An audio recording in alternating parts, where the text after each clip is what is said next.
kuna minongono mingi sana inaendelea na kuna taarifa nyingi sana zinaendelea kuhusu klabu ya Simba, ikiwemo taarifa ya mlinzi wa kulia na nahodha klabu ya Simba Shomari Kapombe. Hii ipo wazi kabisa. Rushan De Reuck, licha ya kwamba kuna baadhi ya michezo alikosa mwishoni hapa, lakini kabla alikuwa hamalizi michezo na alikuwa na changamoto kidogo ya majeraha na maumivu ambayo alikuwa anayapata kutoka mchezo mmoja hadi mchezo mwingine. Sasa Simba wametambua hilo.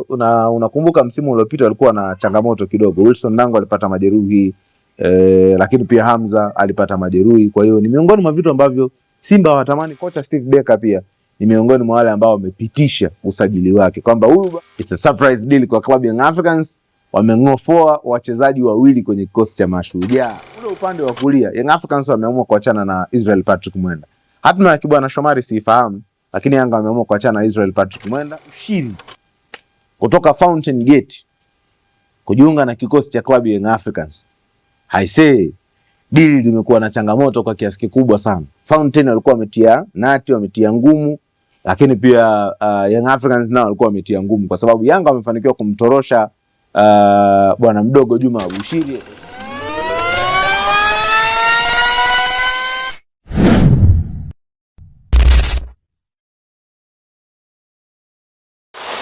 Bwana, mambo vipi? Popote pale ambapo unanitazama wakati huu, naomba nikukumbushe kusubscribe katika channel yetu ya IREM TV kwa ajili ya kupata taarifa mbalimbali za michezo wakati wote. By the way, kwetu sasa hivi Tanzania, habari kubwa kabisa ni dirisha la usajili. Na by the way, vilabu vimejitahidi sana kuficha white, timu nyingi zimejitahidi kutokuweka hadharani sajili zao. Lakini leo bana, nataka nikupitishe kwenye sajili tofauti za vilabu vyetu, hasa vikubwa hivi viwili vya Simba na Yanga, wachezaji ambao wanakusudia kuwapiga panga kwa maana ya kuwaacha, lakini pia wachezaji ambao wanakusudia kuwabakisha kwenye timu zao, pamoja na wale ambao wanawasajili kama wachezaji wapya. Na kati ya habari ambazo watu wengi hawatamani ziwapite ni hizi za klabu ya Wekundu wa Msimbazi Simba, ambao kwa sasa wapo kwenye maboresho ya kikosi chao. Kuna minongono mingi sana inaendelea na kuna taarifa nyingi sana zinaendelea kuhusu klabu ya Simba, ikiwemo taarifa ya mlinzi wa kulia na nahodha klabu ya Simba Shomari Kapombe. Hii ipo wazi kabisa. Mpaka wakati huu ninapozungumza kuna mvutano mkubwa sana wa either Shomari Kapombe ataendelea kusalia kwenye kikosi cha Wekundu wa Msimbazi Simba ama atajiunga na kikosi cha Singida Black Stars. Mapema kabisa kabla hata ya kumalizika kwa ligi nilipata taarifa ya Shomari Kapombe mwenyewe kufikia makubaliano ya awali na klabu ya Singida Black Stars juu ya makubaliano binafsi ya kujiunga na timu hiyo. Na ufahamu ya kwamba mkataba wa Shomari Kapombe unaelekea ukingoni kabisa kipindi hiki na anakuwa mchezaji huru. Kwa hiyo swala la kubakia kwenye klabu ya Simba au kujiunga na kikosi cha Singida Black Stars mpaka sasa bado halijafahamika, lakini Shomari yeye ameipa kipaumbele zaidi klabu yake anaitumikia, kwa maana ya klabu ya Simba. Kama wakifikia naye makubaliano ya kumuongeza mkataba, basi tegemea Shomari Kapombe ataonekana kwenye kikosi cha Simba msimu ujao. Lakini ikitokea Simba hawajafanikiwa kumbakisha Shomari Kapombe, basi tegemea timu pekee ambayo anaweza kujiunga nayo Tanzania ni kikosi cha Singida Black Stars. Lakini pia ipo taarifa inayohusu eneo la ulinzi la klabu ya Simba. Kwa watu wanafuatilia kwa karibu watafahamu ya kwamba Rushan De Reuck, licha ya kwamba kuna baadhi ya michezo alikosa mwishoni hapa, lakini kabla alikuwa hamalizi michezo na alikuwa na changamoto kidogo ya majeraha na maumivu ambayo alikuwa anayapata kutoka mchezo mmoja hadi mchezo mwingine. Sasa Simba wametambua hilo. Unakumbuka msimu uliopita alikuwa na changamoto kidogo. Wilson Nango alipata majeruhi, lakini pia Hamza alipata majeruhi. Kwa hiyo ni miongoni mwa vitu ambavyo Simba watamani vijirudie tena. Sasa hivi wameingia chimbo na wamemsajili Serge Baggio, mlinzi wa kimataifa huyu wa Ivory Coast. Ni miongoni mwa nyota ambao wanaingia kwenye kikosi cha klabu ya Simba. Zamani alitumikia klabu ya MC Alger, na kocha Steve Becker pia ni miongoni mwa wale ambao wamepitisha usajili wake kwamba huyu bwana Serge Baggio aingie kwenye kikosi cha klabu ya Simba kama mlinzi wa kati. Kuhusu nani anatoka kumpisha kati ya Karabu cha Mama Rushan De Reuck, hilo bado linabakia kwenye uongozi wa klabu ya Simba, lakini ukweli ni kwamba Simba imetafuta mlinzi wa kati na Serge Baggio atajiunga na kikosi cha Wekundu wa Msimbazi Simba kama mchezaji mpya. Lakini habari ambayo watu wengi wameshaijua na ni habari ambayo iko wazi ni kwamba Simba imeshinda vita ya kumsaini Kaletso Magalo ambaye anatoka kwenye kikosi cha Sekhukhune pale Afrika ya Kusini. Miongoni mwa wachezaji ambao wanaingia kwenye ile top 3 ya wachezaji waliotengeneza nafasi nyingi zaidi katika ligi kuu ya Afrika ya Kusini PSL msimu uliopita. Umri miaka 29, moja kati ya mawinga wa kushoto hatari sana. Ana matumizi mazuri sana ya mguu wa kulia, ana uwezo wa kuokota mpira, ana uwezo wa kufunga, ana uwezo wa kuassist. Anaingia kwenye kikosi cha klabu ya Simba. Sasa kama Kaletso anakuja kwenye kikosi cha klabu ya Simba, nani anatoka kumpisha? Hilo ndo swali ambalo mashabiki wa Simba wanajiuliza, kwamba ule upande wa winga ya kulia, mtu ambaye anacheza upande wa winga ya kulia ambao Kaletso Makgalo anakuja kuhudumu ni Anicet Oura. Sasa swali ni je, Anicet Oura anakaa benchi au anaondoka kwenye kikosi cha klabu ya Simba? Taarifa za chini chini zinasema kuna bilioni 1 imekuja, ofa ya takriban bilioni 1 kwa ajili ya kumtaka Anicet Oura, na pengine akawa sio sehemu ya kikosi cha klabu ya Simba msimu ujao na Kaletso Makgalo akampisha. Na kama hatompisha, basi tegemea ushindani mkubwa sana wa namba kwenye kikosi cha klabu ya Simba mara baada ya Kaletso Makgalo kuingia kwenye kikosi cha klabu ya Simba, ambao so far wanajua kikosi chao kimekuwa bora kwa kiasi kikubwa. Kwa hiyo wanaboresha tu baadhi ya maeneo. Mlinzi wa kati, eneo la kiungo wa kati pia Simba wanaliboresha. Winga pia wataboresha kiasi, na eneo ambalo Simba wanahaha kwa hivi sasa kuliboresha ni eneo la mshambuliaji wa kati. Hilo ndio eneo ambalo Simba wanalihangaikia na wanapambana sana kuhakikisha wanafanya maboresho kwenye hilo eneo la mshambuliaji wa kati. Unakumbuka Jonathan Soa ameondoka katikati ya msimu, lakini pia Simba walimuuza Steven Dese Mukwala. Lakini mbali na Steven Dese Mukwala, kuna wachezaji pia hapa katikati hapa klabu ya Simba iliamua bwana, hawa kidogo kiwango chao hakiridhishi bwana.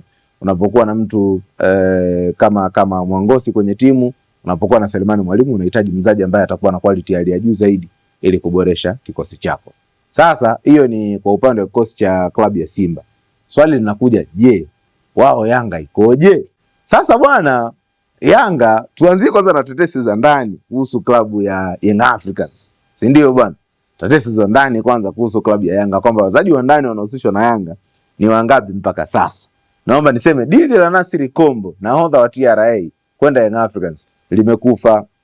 Nasri Kombo ataendelea kusalia kwenye kikosi cha klabu ya TRA kama nahodha, lakini pia kama mlinzi wa kati kwa msimu wa 2026-27 baada ya klabu yake kumpatia mkataba mpya na yeye kuingia mkataba mpya na klabu ya Yanga. Lakini pia Yanga hawakuonyesha interest au ile nia ya ndani kabisa ya kufuatilia usajili huo kukamilika, kwa sababu tayari walikuwa na mipango yao ya nani atakuwa mlinzi wao wakati huu. Kumbuke paka sasa Bakari Mwamnyeto na klabu ya Young Africans mazungumzo hakuna, mkataba umemalizika.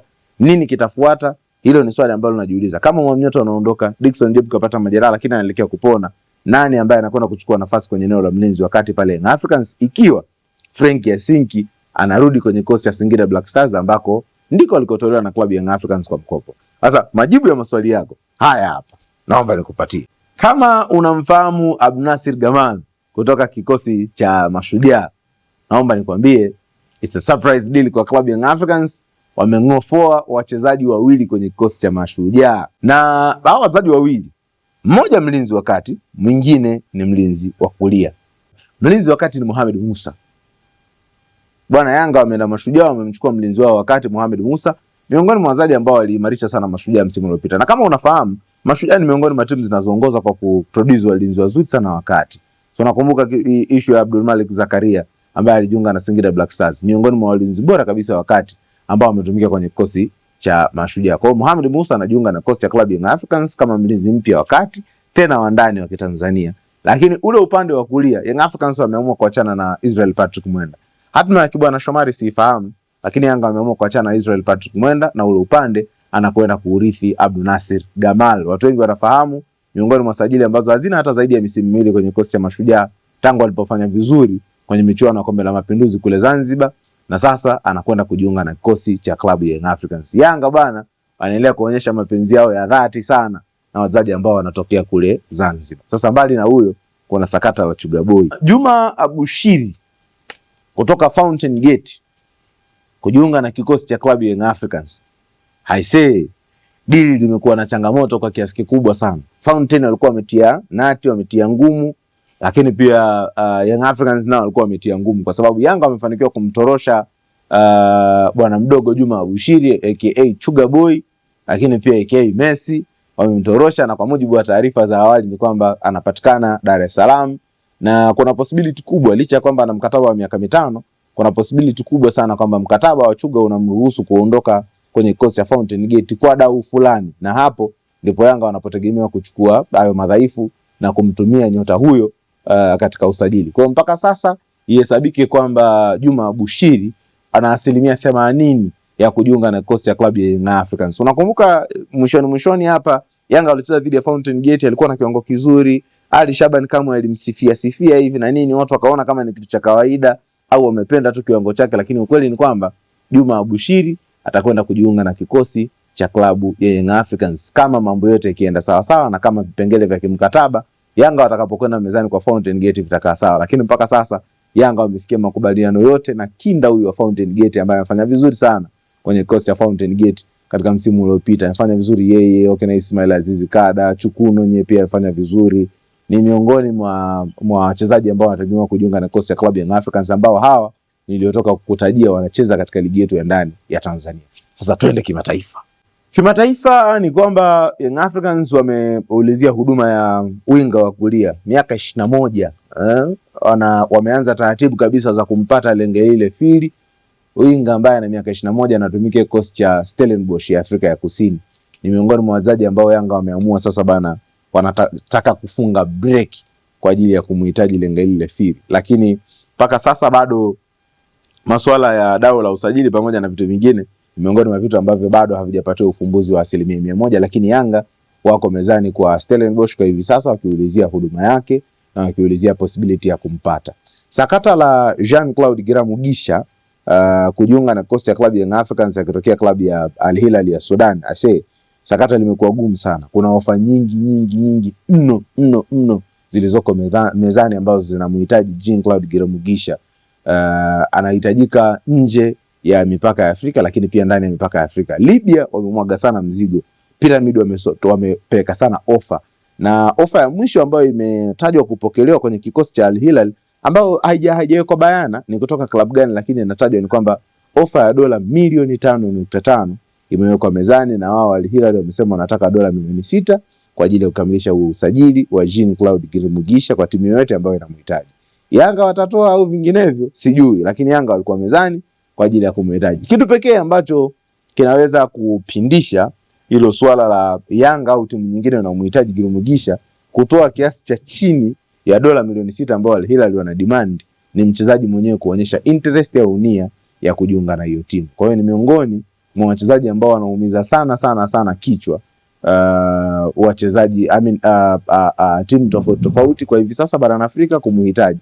Of course ni kijana mdogo, umri wake ni mdogo, kiwango chake ni kikubwa sana, uwezo wake wa kiuchezaji, soko lake pia ni kubwa. Kwa hiyo kama Yanga wanamhitaji, kuna mawili: watoe dola milioni 6 au pengine wamshawishi mchezaji aipe pressure klabu yake ili muachilie imuuze kwa dau ambalo yeye anahitaji. Lakini pia iko taarifa ya Young Africans kuulizia huduma ya upatikanaji wa mshambuliaji Maccabi Lepo ambaye ameacha kwenye kikosi cha klabu ya Kaizer Chiefs ya pale nchini Afrika ya Kusini. Lakini so far mpaka sasa hakuna sajili nyingi sana ambazo zinatangazwa kukamilika na dirisha la usajili limekwisha kufunguliwa. Kwa hiyo kwa hivi sasa Young Africans wameondolewa ile adhabu yao ya kufungiwa usajili na shirikisho la soka duniani FIFA baada ya kulipa yale madai ambayo walikuwa wanadaiwa. Kwa hiyo Yanga wako huru kusajili, Simba wako huru kusajili, dirisha la usajili limechangamka na taarifa zote za usajili utazipata kutoka kwetu. Hakikisha una subscribe katika akaunti yetu, una like, una share pia ili kumwambia mwenzio kwamba uhakika wa taarifa za usajili zinatoka kwetu sisi IREM TV.